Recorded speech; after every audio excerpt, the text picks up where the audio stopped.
गुरुमुख और मनमुख। गुरुमुख भी इस संसार में रहता है और मनमुख भी इस संसार में रहता है। दोनों ही रहते हैं। दोनों को जीवन एक परिपूर्ण परमात्मा के दर से मिला है। पर एक परिपूर्ण परमात्मा की प्राप्ति कर जाता है और दूसरा क्यों रह जाता है? कारण क्या है? दूसरा क्यों भटकता रहता है? रहते तो दोनों संसार में। कृपा होनी चाहिए तो दोनों पे होनी चाहिए ना। क्यों नहीं होती? कारण क्या है? इसका कारण यही है कि एक माया में लिप्त है और दूसरा मेरे गुरु में लिप्त है। रहते दोनों संसार में। संसार का अल्फाज देखे तो संसार के अल्फाज हैं 3। पहले अल्फाज 2 अलग कर दीजिए तो क्या बनेगा? संसा। संसा बनता है ना। और 2 अल्फाज आखिरी 2 शब्द आखिरी जो अलग कर दीजिए तो क्या बनेगा? सार। संसा प्लस सार, पूरा क्या हो गया? संसार। अब गुरुमुख ने सार को पकड़ा है। गुरुमुख ने सार को पकड़ा है। हम स्कूल कॉलेज जाते हैं, विद्यालय जाते हैं, बच्चों को पता होगा, वहां कहा जाता है कि 3-4 पेज की कहानी पढ़ाई जाती है। हम सभी पढ़ते हैं और उस कहानी को पढ़ाने के बाद ये कहा जाता है कि इसका मेन आइडिया लिखो। हमने लिखा भी होगा कहीं सबने कि मेन आइडिया लिखो, और लिखना 30-40 शब्दों में है। कहानी 4 पन्नों की और मेन आइडिया सार जो लिखना है वो सिर्फ 30-40 शब्दों में लिखना है, 2-3 पंक्तियों में लिखना है।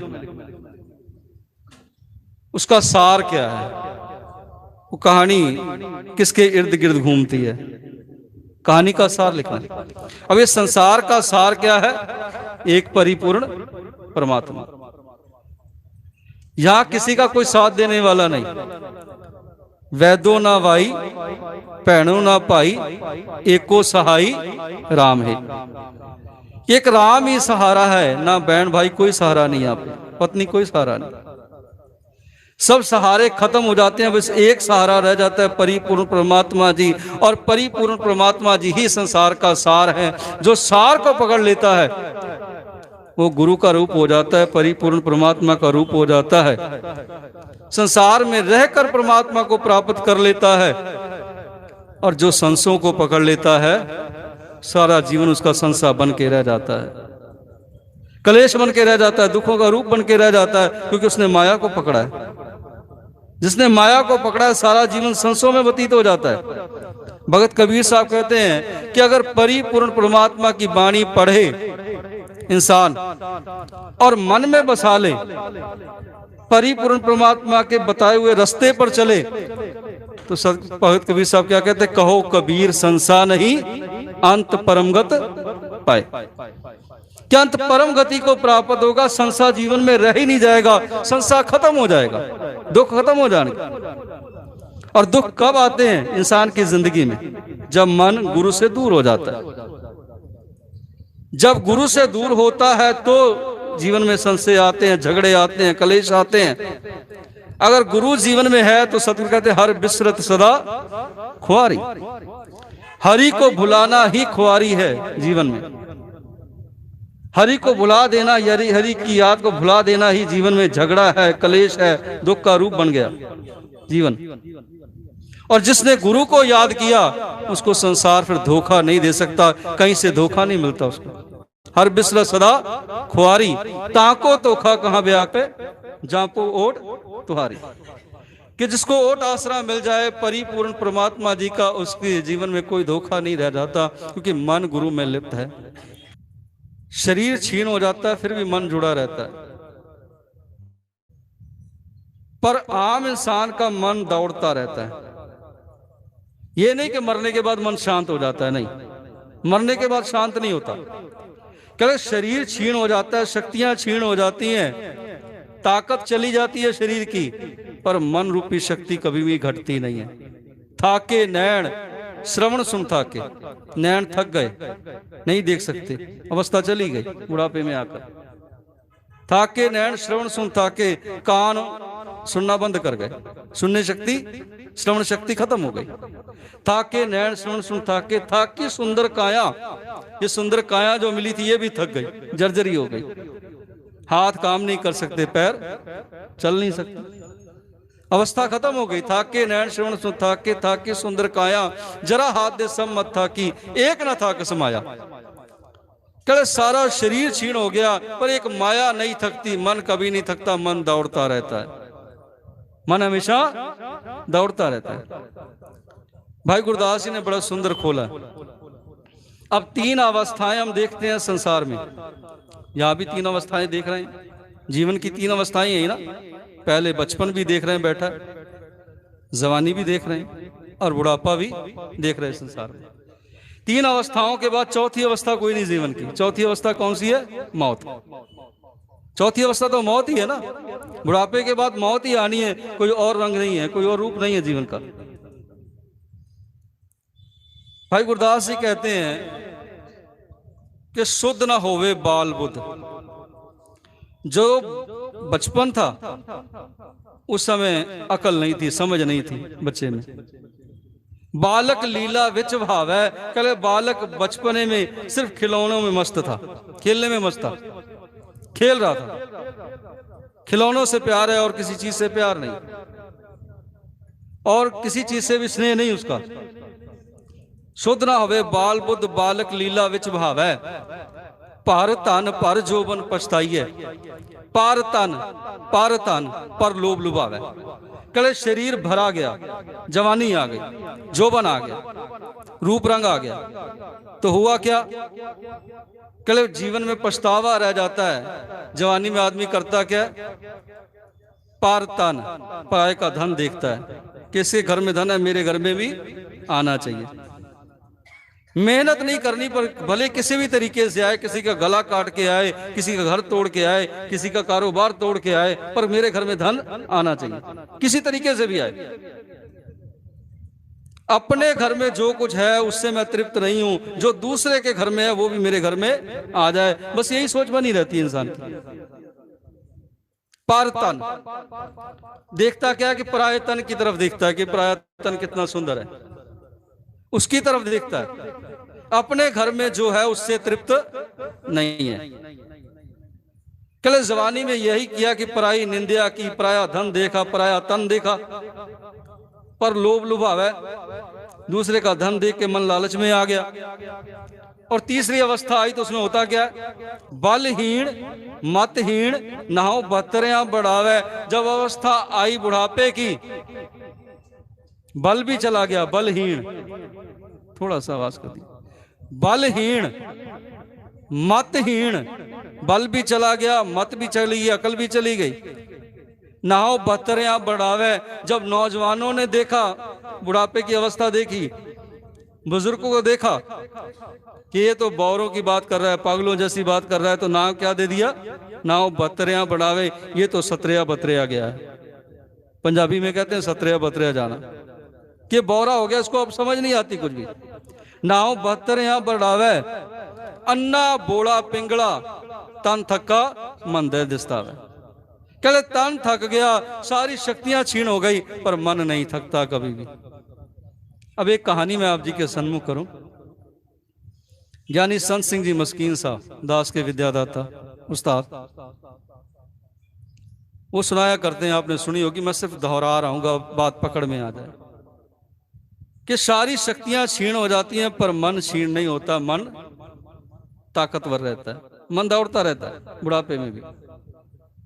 और मन ही कारण बनता है आवन जान का, और मन ही कारण बनता है गुरु में समा जाने का। मन गुरु की तरफ चला जाएगा तो समा जाएगा, अगर मन माया की तरफ चला जाएगा तो आवन जान का चक्कर चलता रहेगा।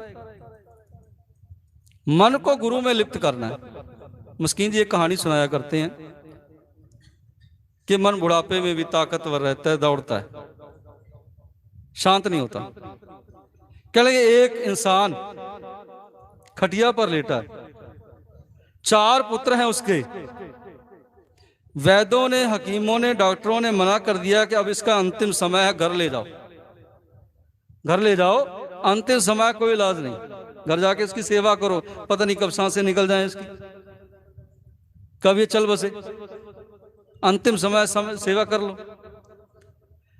अब खटिया पर पड़ा है, चारों बच्चे भी उसके पास में हैं, घरवाली भी पास में है, थोड़ी बहुत जो आवाज है गले में, उससे परमात्मा का नाम सिमरन नहीं करता, गुरु की भक्ति नहीं कर रहा, गुरु की बंदगी नहीं कर रहा, गुरु का जप नहीं कर रहा, बल्कि घरवाली से पूछता क्या है कि बड़ा बेटा कहाँ है, बड़ा बेटा कहाँ है।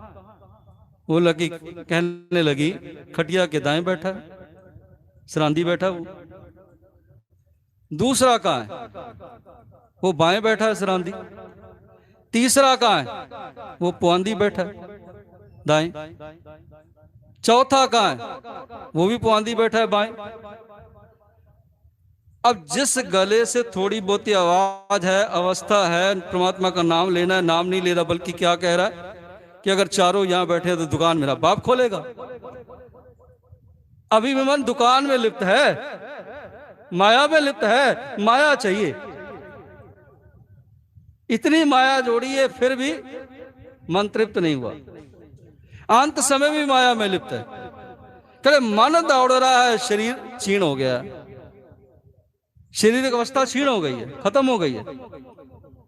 मन की अवस्था का जिक्र करते हुए सदगुरु ने वाणी में बड़ा सुंदर चित्रण दिया कि मन की अवस्था क्या है।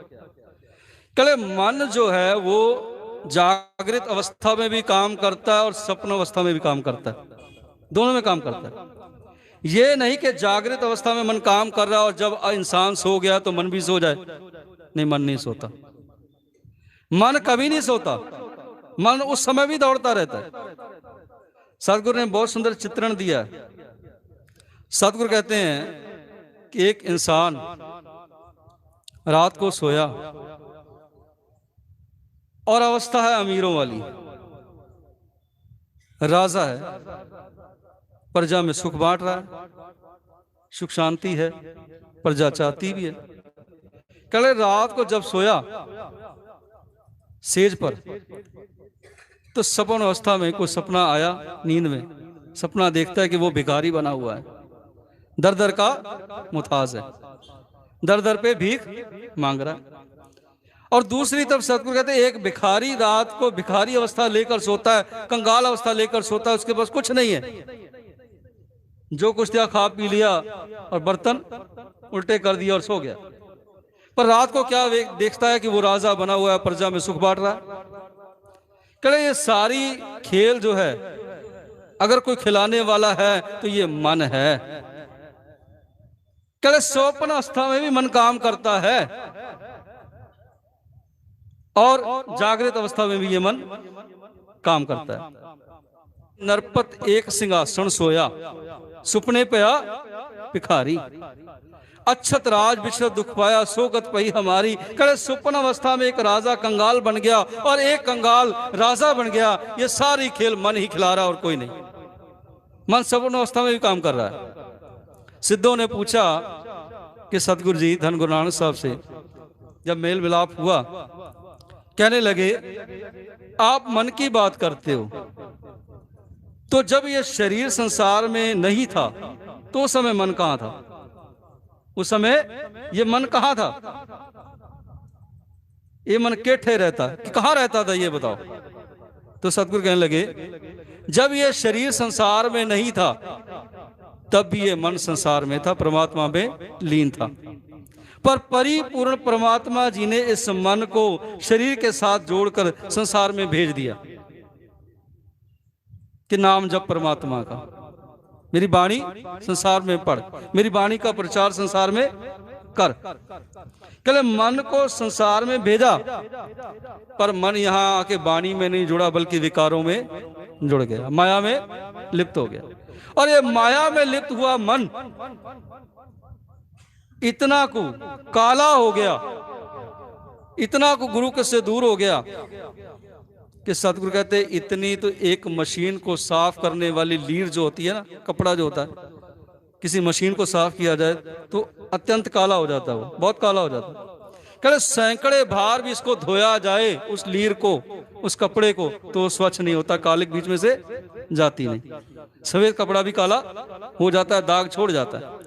कहले मन भी इतना काला हो गया, जन्मों जन्मों की मैल इसमें ऐसी लगी कि मन गुरु की तरफ तो जा ही नहीं सका। जन्म जन्म किस मन को मन लागी, काला हुआ श्या, कि कालक से भर गया। मन को साथ में जोड़कर भेजा। कहले फिर मन साफ कैसे हो, मन को साफ कैसे किया जाए? कहले संसार में अनेकों धर्मी आए, अनेकों पैगंबर आए, नारद भी आए, सनकादिक भी आए, उनके पुत्र भी आए, पर संसार में आए पर मन की बात उन्होंने नहीं की, अपनी बात की, और अपनी बात करके संसार में से चले गए। नारद, सनकादिक, मुन शेखा, तिन भी तन में मन नहीं देखा। कहले उन्होंने मन की तो बात की नहीं। मन की बात अगर कोई करने वाला संसार में था, पैगंबर, अगर कोई औलिया संसार में था मन की बात करने वाला, तो संसार में किसी की धर्म के पैगंबर ने मन की बात नहीं की। सिर्फ एक पैगंबर था जिसकी पूजा हम कर रहे हैं, धन गुरु नानक साहब महाराज।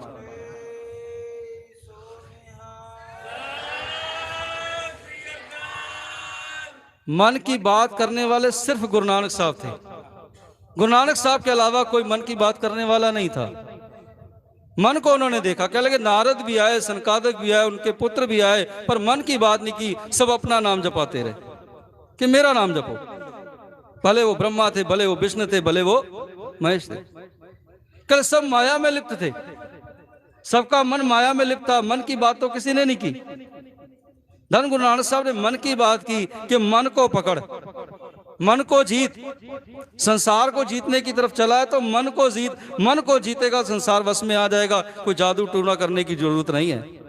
मैंने सुबह भी कहा कि बहू सास को वश में करना चाहती है, सास बहू को करना चाहती है, एक सास जवाई को वश में करना चाहती है। बस सबको वश में करने लगे हो कि हर चीज मेरे वश में आ जाए। सदगुरु कहते जे चाहता है कि वश में हर चीज आ जाए, हर व्यक्ति आ जाए, तो जादू टूने करने की जरूरत नहीं है, इल्म करने की जरूरत नहीं है। सिर्फ तो सिर्फ गुरु की वाणी पढ़ लेना, मन को वश में कर लेना। अगर जिसका मन वश में आ गया सारा संसार वश में आ जाएगा। मन जीता है जग जीत। जिसने मन को जीत लिया उसने सारे संसार को जीत लिया। कहले मन की आप बात करते हो, और मन की अवस्था भी बता दी कि जब मन नहीं था, जब जीव संसार में नहीं था तो मन परमात्मा में लिप्त था। अब मन जो है कैसे गुरु में लगे, कैसे गुरु की वाणी में लगे, कैसे गुरु की वाणी पढ़े। अब पातशाह के जन्म जन्म किस मन को मन लागी, काला हुआ श्या। कि यह मन काला हुआ है, इसको उज्जवल कैसे किया जाए, सुंदर कैसे बनाया जाए मन को। और इंसान को एक बात कही जाती है, जहां इंसान कोई गलती कर दे, कोई गलत काम कर दे, तो आम बुजुर्ग कहा करते हैं कि बंदे बंदे दा पुत्र बन। कहते हैं ना, कभी किसी ने कुत्ते को कहा कि कुत्ते दा पुत्र बन, वो तो है कि कुत्ते का पुत्र, वो तो है ही कुत्ते का पुत्र ना। किसी ने गधे को कहा कि गधे का पुत्र बन, वो तो है ही गधे का पुत्र। बंदे को क्या कहा जाता है कि बंदे बंदे दा पुत्र बन, क्योंकि इसके कर्म, जामा शरीर तो मनुष्य वाला मिला, पर कर्म मनुष्य वाले नहीं है। कर्म मनुष्य वाले नहीं है, कर्म गिरे हुए हैं, विकारी कर्म है। और विकारी कर्मों को देखकर ही बुजुर्गों ने कहा, विद्वानों ने कहा, क्या इंसान इंसान का पुत्र बन। यही कहा जाता है ना, गलती देख के कहा जाता है ना, किसी के अवगुण देख के कहा जाता है, किसी के विकार देख के कहा जाता है। किसी ने कुत्ते को नहीं कहा, गधे को कभी नहीं कहा, इंसान को कहा जाता है। क्योंकि इंसान का मन गुरु में लिप्त नहीं है, बल्कि माया में लिप्त है। और मन के पसारे की बात करते हुए भाई गुरदास जी ने बड़े सुंदर वचन दिए हैं। भाई गुरदास जी ने वचन दिए क्या, एक कुंभे की बात की, एक कुल की बात की। मैं कुल का जिक्र आपके सन्मुख कर दूं,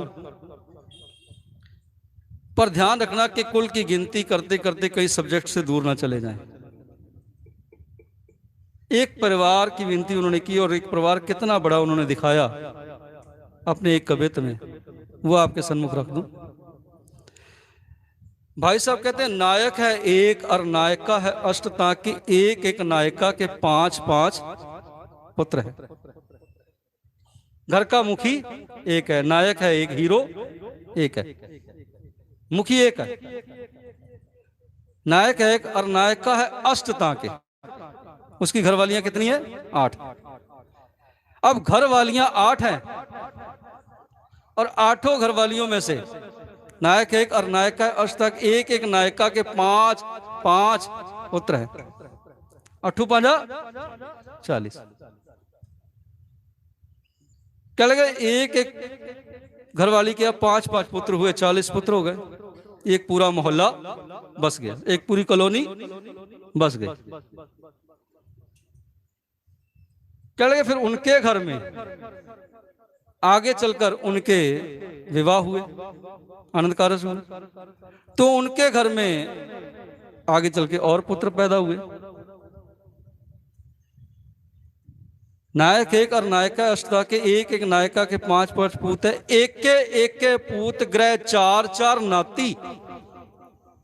क्या एक एक पुत्र के घर जब विवाह हुआ उनका, तो आगे चल के उनके घर जो पुत्र हुए और कई कई पुत्र हुए एक एक घर वाली से। एक पुत्र ग्रह 4-4 नाती, एक के नाती 2 पत्नी पर सूत है। कह लगे अकेले अकेले नाती के घर, पोतरे के घर 2 पत्नियां हैं। ताहू ते अनेक पुन, कह उनके आनंद कारज हुए तो उनके घर अनेकों पुत्र और पैदा हुए। ताहू ते अनेक पुन। अब आगे चल के उनके आनंद कारज हुए तो उनके घर पे 5-5 पुत्र और पैदा हो गए। ताहू ते अनेक पुन, एक के 5-5। और उन 5-5 के आगे चल के विवाह हुए, आनंद कारज हुए उनके घर में। भाई गुरदास जी कहते ताहू ते अनेक पुन, एक के 5-5, ताते 4-4 संतत सपूत है। उनके घर में 4-4 पुत्र और हो गए। भाई गुरदास जी को उससे कहने लगे, भाई गुरदास जी अब तो बस कर दो, बहुत बड़ी हो गई ये तो कॉलोनी से पूरा शहर बस गया, अब तो बस कर दो। कह लगे नहीं, अभी बहुत बड़ी आगे कुल है, गिनती कर दूं। ताहू ते अनेक पुन, एक के 5-5, ताते 4-4 संतत सबूत है, ताते 8-8 सुता सुता। अब उनके घर अनंत कारज हुए तो उनके घर में 8-8 पुत्रियां होगी अकेले के घर में। ताते 8-8 सुता सुता, सुता कहते हैं पुत्री को, सुत कहते हैं पुत्र को। कहने उनके अनंत कारज हुए, 8-8 पुत्रियां उनके घर में हुई। जब उन पुत्रियों के अनंत कारज हुए, आगे चल के उनके घर में भी 8-8 पुत्र पैदा हो गए। ताते 8-8 सुता सुता 8 सुत, ऐसो परिवार कैसे हो एक सूत है। कहले इतनी बड़ी कुल हो, इतना बड़ा परिवार हो जिससे एक पूरा नगर बस जाए और सबको एक जगह बैठा दिया जाए और एक सब्जेक्ट दे दिया जाए कि सब्जेक्ट पे बोलो। हजारों जिसके मेंबर हों जिस कुल के, उनको एक सब्जेक्ट दे दिया जाए, बोलने के लिए कह दिया जाए, तो सबके विचार एक होंगे, सबका खान पान एक जैसा होगा, चलने फिरने का ढंग एक जैसा होगा? नहीं, ना खान पान एक जैसा होगा, ना विचार एक जैसे होंगे, ना ढंग एक जैसा होगा रहने का, चलने फिरने का ढंग भी एक जैसा नहीं होगा। सबके विचार अलग अलग होंगे, खान पान अलग अलग होगा, पहरावा अलग अलग होगा। कहे इतने बड़े परिवार के मेंबरों को जैसे एकजुट नहीं किया जा सकता, इस मन को भी एकजुट नहीं किया जा सकता। इतनी बड़ी कुल का जिक्र करके भाई गुरदास जी ने मन को खोला है कि मन का पसारा इतना बड़ा है, मन छोटा सा नहीं है। अब हमने महाभारत देखी होगी, महाभारत में उसका जिक्र भी सदगुरु जी ने वाणी में किया है, मन के अधीन। महाभारत में हमने सबने शेषनाग का जिक्र देखा होगा, शेषनाग देखा सबने, 1000 फनों वाला शेषनाग दिखाया गया जिसपे श्री कृष्ण जी खड़े हैं, और श्री जी कृष्ण जी उसके सिर पे खड़े इसलिए खड़े कि उन्होंने नाग को वश में कर लिया है, नाग को वश में कर लिया अपने, और यही महाभारत में चित्रण किया गया। सतगुरु कहते हैं वो नाग कोई और नहीं है, वहां तो 1000 फन वाला नाग दिखाया गया, पर इस मन के कितने फन है, इस शेष नाग के कितने फन है, इसकी तो गिनती ही नहीं की जा सकती। सतगुरु की वाणी कह रही है, मैं कुछ भी अपने पास से नहीं कहूंगा। सतगुरु की वाणी को जब हम पढ़े ना, बड़े ध्यान से पढ़ें। जब ध्यान से पढ़ेंगे, गहराई में उतरेंगे, फिर हमें समझ आएगी और हर एक दृष्टांत हमें वेदों, स्मृतियों, शास्त्रों में से मिल जाएगा। वही दृष्टांत सतगुरु ने वाणी में रखे हैं। सतगुरु कहते हैं मन के अधिक तरंग है, मन की वाइब्रेशन बहुत बड़ी है, पसारा बहुत बड़ा है। कहले वहां तो 1000 फन दिखाए गए शेषनाग के, वो शेषनाग कोई और नहीं, मन को कल्पित किया गया है। मन के पता नहीं कितने को फन है, इसकी गिनती तो तू कर ही नहीं सकता।